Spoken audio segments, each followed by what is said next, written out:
mediazioa, nahiz eta kontzeptu berria izan, beti egonda oso lotuta hezkuntzarekin, auzoetan ekintza kulturalekin eta horren inguruan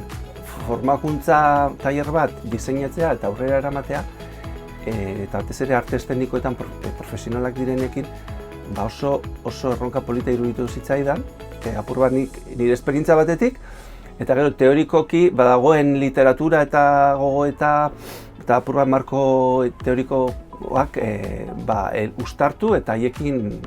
partekatzeko.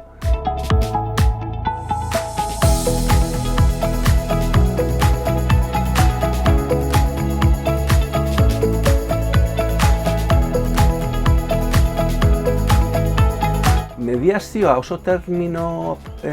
lausoa edo oso malgua danez, batetik niretzat interesantea zen mapa moduan mediazio kulturala, bitartekaritza kulturala eta artistikoa ulertzeko behar diren halako euskarri kontzeptualak horiek identifikatu eta gero eztabaida formatuan denon artean eta bakoitzaren esperientzatik eta ezagutzatik hori nola bakoitzak erabiltzen duen edo nola erabili zezakeen. Orduan izan da alde batetik nahiko teorikoa, baina oso elkarrizketa bide batetik bideratua eta aldi berean bilatu dugu gure praktika artistikotik